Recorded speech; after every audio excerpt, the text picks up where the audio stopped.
Hey everyone. So, earlier today I just saw Aquaman Lost Kingdom, the sequel to 2018's Aquaman, and before the reboot happens in 2025, it effectively marks the end of the DCEU universe's current run, and seen this also falls into Festivus. This It's had a lot of ups and downs in the last 10 years, including this year. They're getting out not with a whimper or a bang, but if anything, like a collective sigh of relief for a lot of people.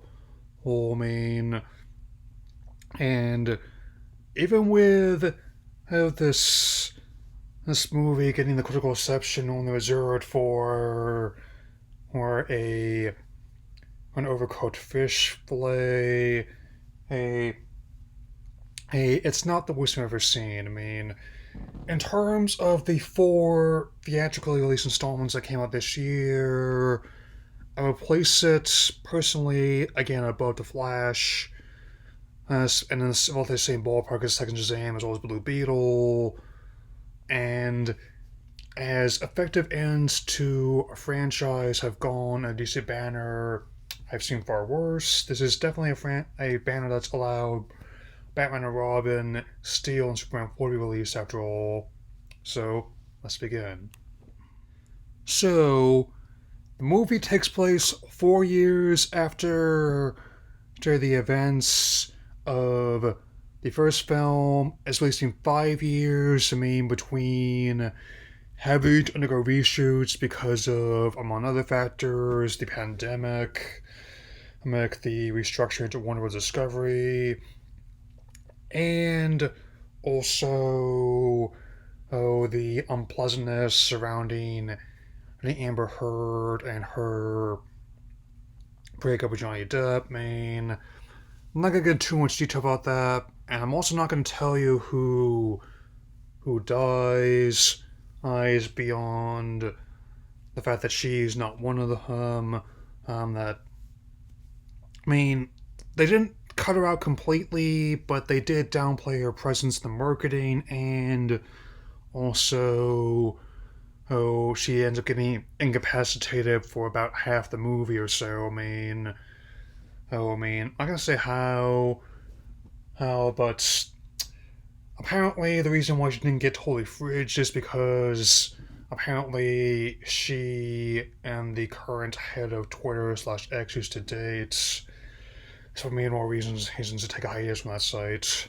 I'm not going to be going through all of the details of this film because they cram a lot into 124 minutes, even factoring in all the reshoots and cuts, including at least two different Batman cameo variants.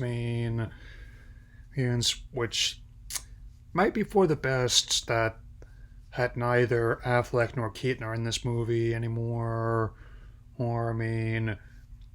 And because on top of this, they do at least are not ashamed to, like the last movie, embrace more absurd aspects of source material from like the Silver and Golden Age, even if one of the main aspects is a bit newer than that.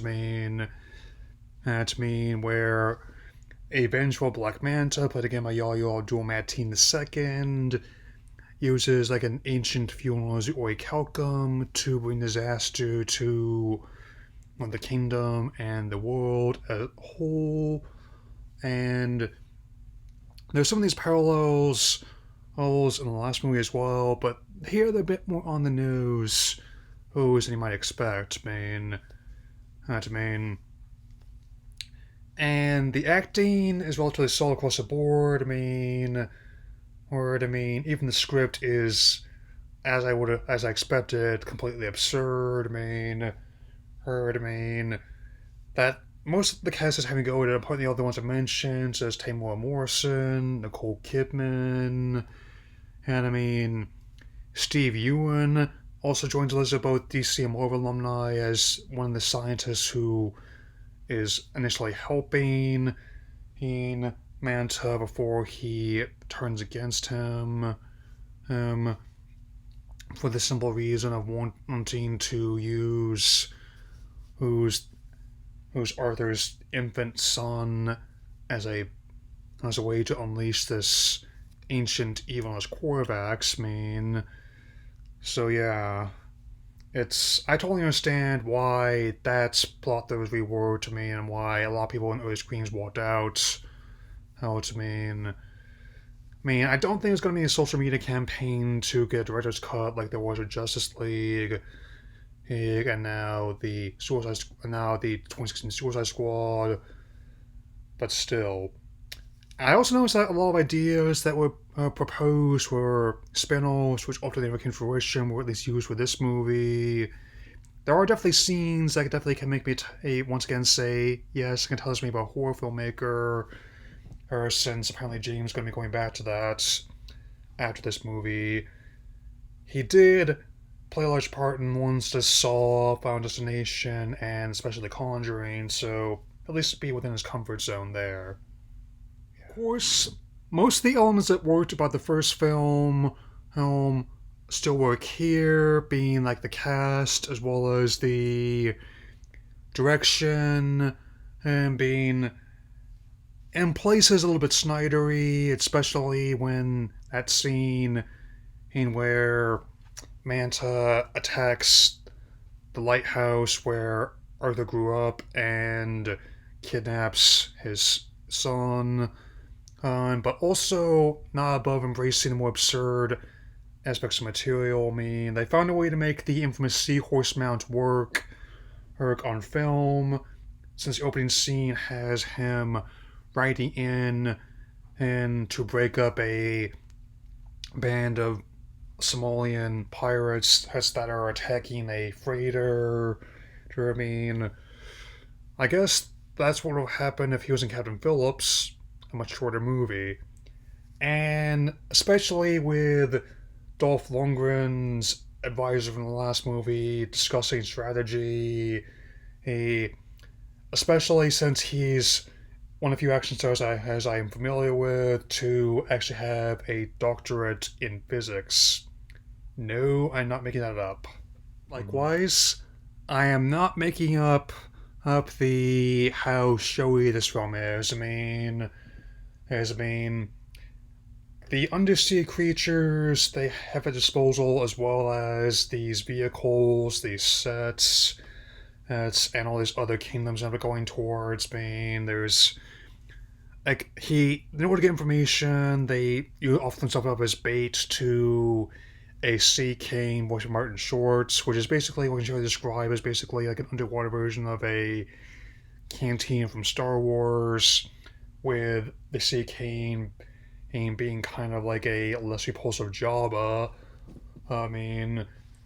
He definitely wanted to bring the vibe of some of the more absurd adventure films that came out of the decades past, and I think to an extent he succeeded.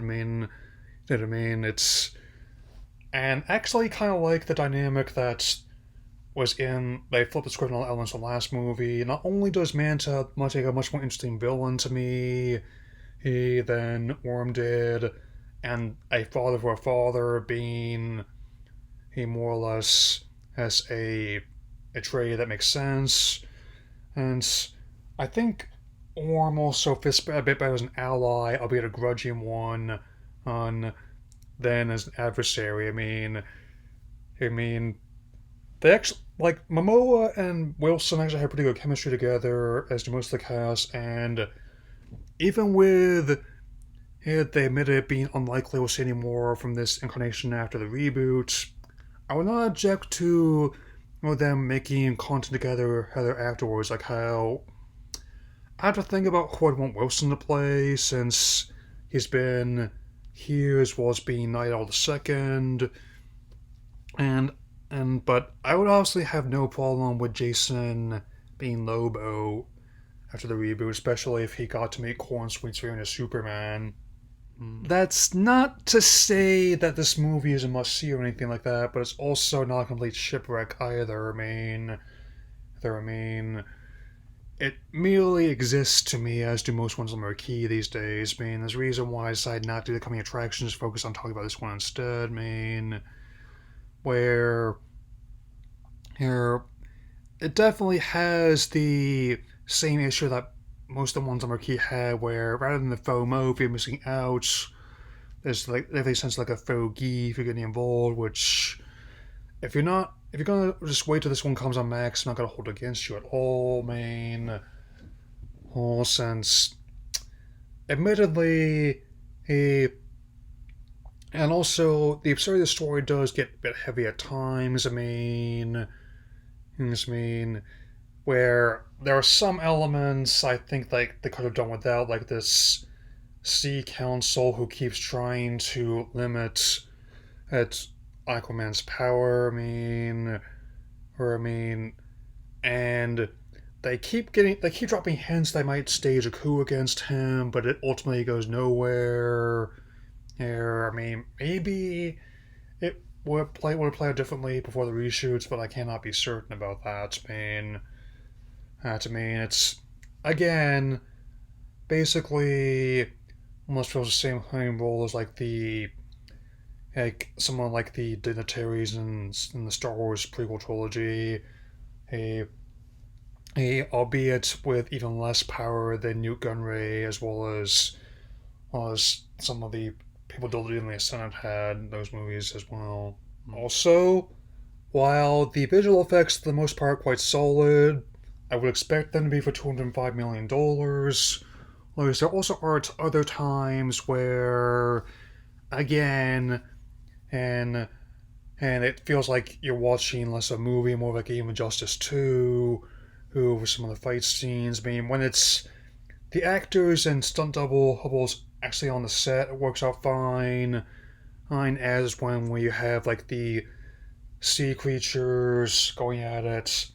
It's the scenes where you have CG doubles of humanoid characters that end up being a bit more iffy. I think I've seen some reviews that level that observation at the Cole Kidman's character and as well as Amber Heard's Mara. I mean,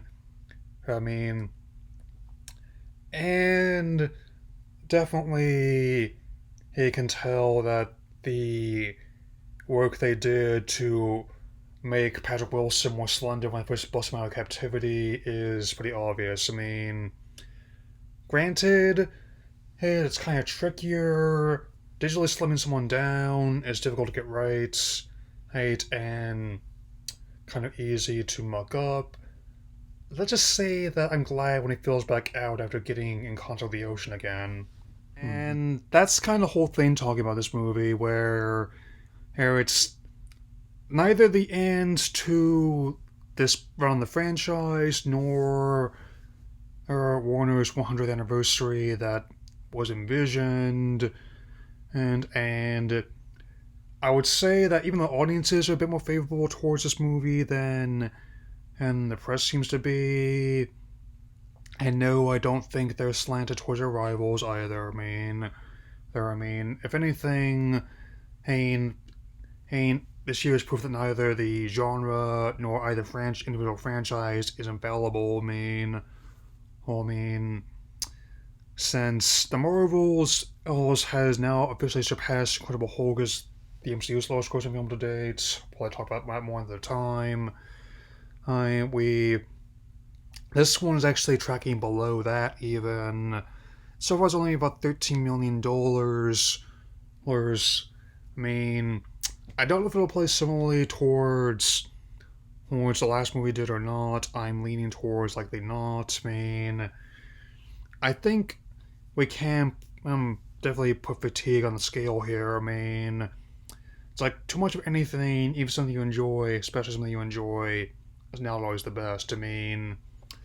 I'll probably talk about this more in my reflections next week, but it seems that with for every Volume 3 or Spider-Verse 2 or Mutant Mayhem there's been this year, a lot of those ones underperformed at best and outright tanked at worst. I mean, Hmm. all the same, hey, I've argued this before, and I bear this argument again that much like the comic books they've been adapted from, the movies that these have had their history of peaks and valleys, and maybe the reshuffling the slate is for the best, as with no main installments on the marquee. Next year, with the Joker sequel being classified as an Elseworld, old, as well as the Rivals only having one film, with the less being delayed due to all these strikes. And I think some breathing room has a time will be good for both franchises on the whole. And even with the outputs uh, this year not being the best, I'm at least glad that it generated a discussion and still has seemed to be doing so. And I'll probably have to push my spoiler review of Blue Beetle to early 2024 and do the same with this movie when it comes out on Max, whenever that happens. But out of all the ones that they've been talking about reboots for, I think this is definitely the one that stands to be the most necessary. But if I have to say now, of the ones connected to this franchise, as in non-Nolan, non-Elseworld world, I would have to say 2013's Man of Steel, 2017's Wonder Woman, and the Director's Cut Justice League, and 2021's The Suicide Squad, are my top four, So, this is neither a masterpiece nor a disaster, but just something like a simple sending out to see. Hey, sometimes that's all you really can do. Or just grab something a drink and just watch it drift away. And my final rating is a about 3.5 stars out of 5, 2.5 stars out of 4. And I will see you all again very soon. So take care, everyone. Hmm.